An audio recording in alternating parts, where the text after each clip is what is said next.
Shalom, queridos, glória a Deus, graça e paz, que maravilha! Essa é a 25ª semana de conhecendo, do nosso projeto, conhecendo os livros da Bíblia. Hoje nós vamos estar falando sobre o livro de Números. O título em português, Números, deriva do substantivo da Septuaginta aritmoi, baseado nos dois recenseamentos militares que estão lá no livro, dos capítulos 1 e do capítulo 26. Já o título hebraico, Bemidbar, no que significa no deserto, descreve o cenário geográfico da maior parte do livro. Isso do deserto do Sinai até as áridas campinas de Moabe, às margens do rio Jordão, que ficavam em frente a Jericó. Amém, queridos?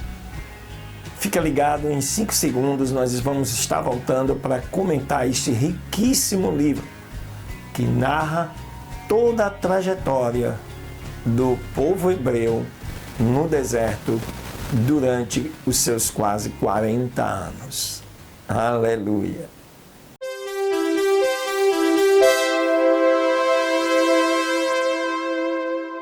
Muito bem, queridos e amados, vamos então a conhecendo o livro de Números, neste que é 18 de novembro de 2019, a 25ª semana, e vamos começar para que você possa entender, quando estudar este livro, compreender sua dinâmica, as razões pelo qual ele foi escrito, seu conteúdo, seu contexto, sua história.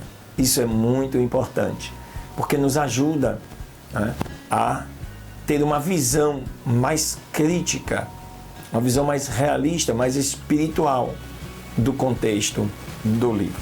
Se você não está inscrito no canal, se inscreva, há tempo ainda, porque semanalmente você vai estar recebendo esses vídeos que contêm uma riqueza de detalhes acerca de cada livro da Bíblia. Tradicionalmente, queridos, os estudiosos cristãos sustentam que Moisés foi o autor do Pentateuco, o qual, entre eles, inclui o livro de Números. Tal como os outros livros do Pentateuco, Números também é anônimo. Contudo, em todo o seu conteúdo, Moisés é o personagem principal. Moisés mantinha, assim, um registro e a expressão "e o Senhor disse a Moisés", por exemplo, é usada 31 vezes.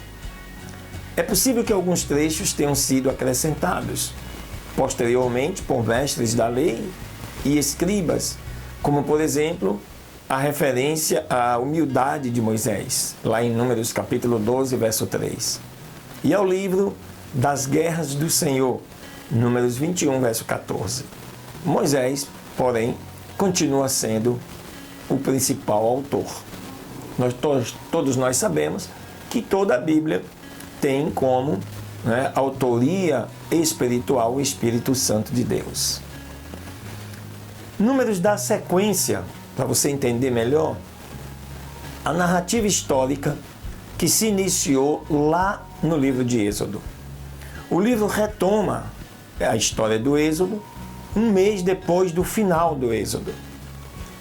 Você vê isso lá em Êxodo capítulo 40, verso 2.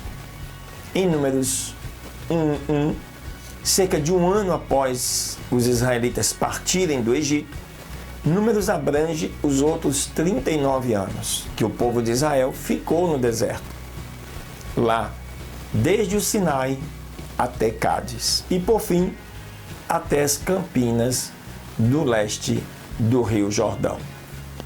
O principal personagem do livro de Números é Iavé, ou seja, o Deus de Israel. Ele é soberano sobre as obras de todas as pessoas, de todas as nações. Até mesmo Balaão, um adivinho contrário aos caminhos de Deus, podia ser transformado em um instrumento para cumprir seus propósitos. Deus fazia sua vontade até quando seu povo se rebelava, como na rejeição da terra prometida, lá nos capítulos 13 e 14. Mas no fim Deus cumpriu sua promessa a Abraão, alcançando este objetivo com a geração seguinte de israelitas. A presença de Deus é ilustrada pela coluna de fogo à noite e pela coluna de nuvem de dia, pela arca do pacto, que representa o trono de sua presença entre a humanidade, e pelo santuário móvel, que demonstra que o Deus de Israel não está confinado a um território, ou região, ou cidade, muito menos a um santuário de qualquer tipo. Deus é santo e puro, e ele requer um comportamento semelhante daqueles que dizem ser ele, seu Deus. Este é um tema central, tanto do Pentateuco, os 5 primeiros livros da Bíblia, como também do livro de Números. A terminologia relacionada à revelação é: e o Senhor falou a Moisés. É a armação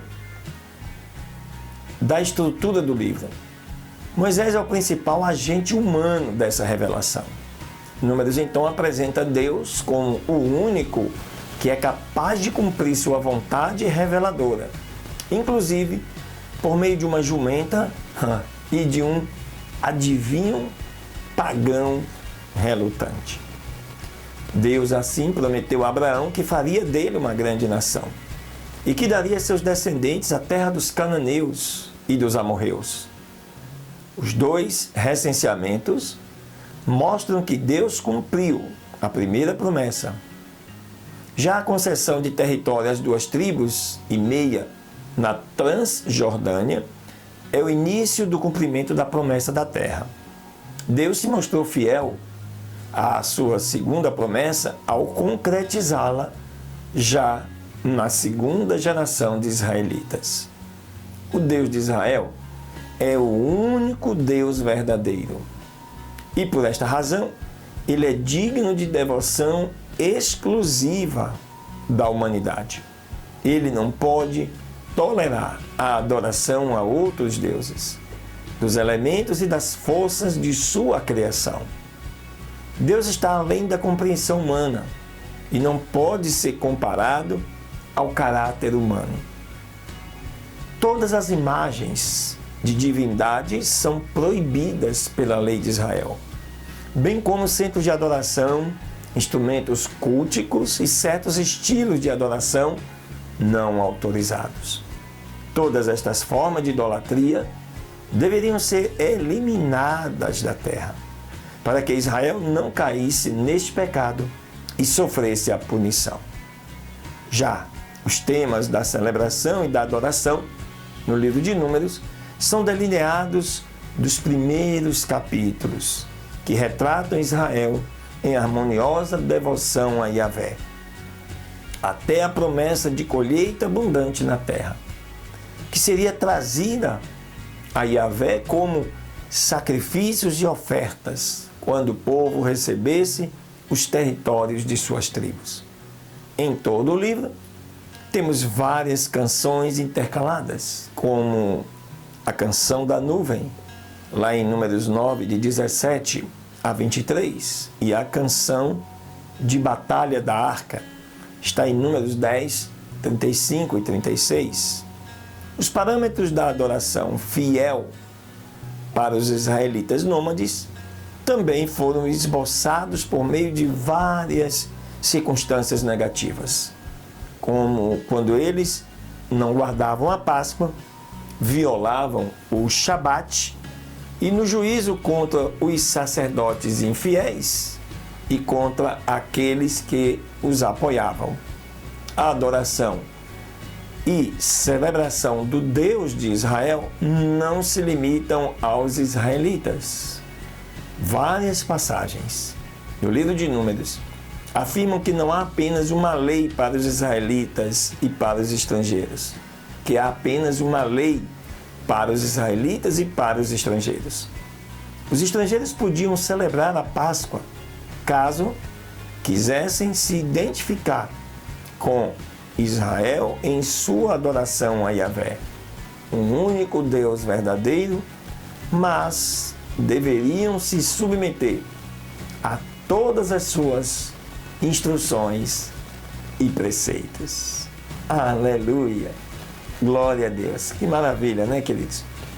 Eu creio que com essas informações vocês poderão, ao se debruçar sobre o livro de Números que está gravado, capítulo por capítulo, todo ele está aí no nosso canal, bastando que você vá lá, acesse o dia que você quiser, o tempo que você quiser, é de graça, já está pronto aí.